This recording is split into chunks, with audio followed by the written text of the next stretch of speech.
Back with the week's 6 matchups again, going with Bean versus the Toilet Town.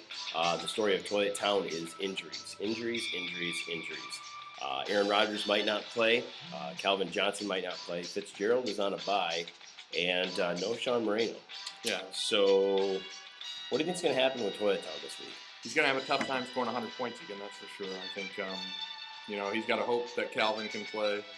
And he's got to hope that Noshawn can play. I don't think if Aaron Rodgers plays, it's going to be a huge deal. Yep. You're right. Almost joke. Holy cow.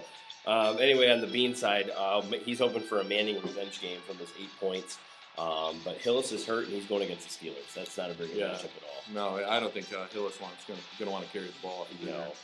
So look to probably see the Bean do something different there. What he does different, he doesn't even know. So regardless, Bean has a Johnson and Malcolm Floyd, Santonio Holmes. You can't say that on me. So he's going to try to see what he can do about filling up his lineup with the wide receivers, and hopefully they get back on track this week. Good luck with that. I will be taking the Bean. Okay, I'll take the Bean as well. All right, let's move on. Nappy versus Trash Talk. I actually think this has upset special written all over it. I do. I think Nappy needs a win, and this is a game where I think he can get that win to get back into his division. 4 games back, he needs to get a win. Now, he's really the big matchup that's going to be fun to watch is on Monday night. Reese Jones-Drew versus Chris Johnson. Yeah. 2 of the best running backs, fantasy-wise, in the game the last couple of years. Who are you going to side with? Who do you think gets the most points here? I think Chris Johnson gets the most points. I think... it's kind of like Nappy really needs this win. He went out and made all those trades to get Maurice Jones-Drew. He needs him to come through with just a solid game. I don't think he'll ever outscore Chris Johnson, week after week after week. But now he also has Steve Smith against Detroit. Now he's not necessarily the favorite target by Eli anymore, but still a target nonetheless against Detroit secondary that isn't terrible, but isn't that great. Right, and they're going to put their focus on Hakeem Nicks, obviously, and so I think Steve Smith gets open. One matchup that is really going to be surprising is Brandon Lloyd against the Jets. Dan, how many points do you think the Jets give up? We talk about all their secondary guys, how they're the best, Cromartie, Revis, all these young guys. But as far as fantasy points, how many do you think they give up? Do you think they're in the teens? Probably in the teens. 24 points they give up to opposing wide receivers per game. That's the 4th most in fantasy, which is kind of surprising when you think about how the big talk in the town is their secondary. Everybody's scared of Revis Island. Everybody's scared of Cromartie. Right. Well, obviously, Revis has been hurt, but nonetheless, I don't think he's going to play this week. I don't think he's going to play. But so that you have to like Brandon Lloyd here. Yeah. Oh, you got to love any Broncos receiver at this point. I think he's going to have a good week. Dallas Clark plays against Washington, which is a good matchup for. He's always like that safety blanket for Peyton Manning. But I am going to go out on a limb, and I'm going to say Nappy walks away with a victory. And Trash goes on a 2-game losing streak. And you mentioned off air that you thought that at this point in time, Trash is starting to flounder.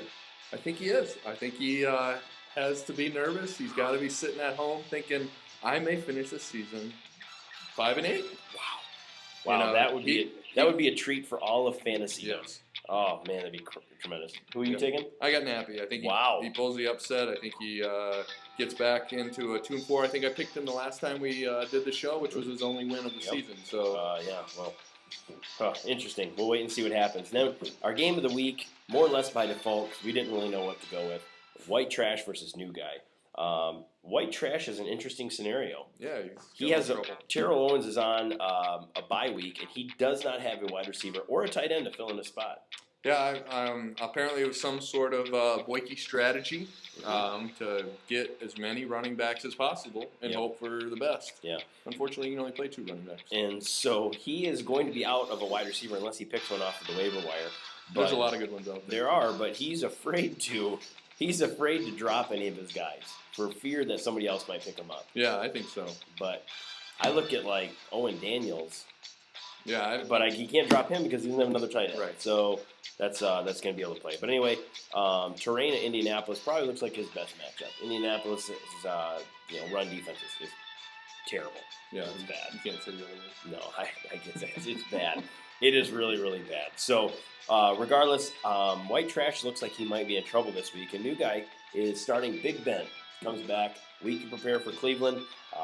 I expect a pretty good game out of Big Ben and his other wide receiver that's on his team, Mike Wallace. It's on new guys' team as well. Yeah, I think that's probably his best matchup overall on this whole team. And I think Ben wants to prove, not that he's this great quarterback, but that he's going to help the team win a game and not just have to rely on their defense. And you got Matt Forte against Seattle and LaShawn McCoy against Philadelphia. So I think both of those are pretty good matchups as well. I'm going to take the new guy in this one.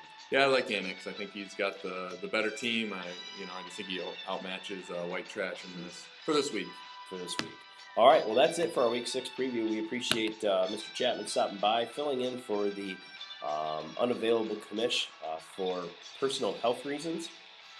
We won't talk about what the health reasons were, but rumor has it he's twisted. So whatever that means, we hope you feel better, commish.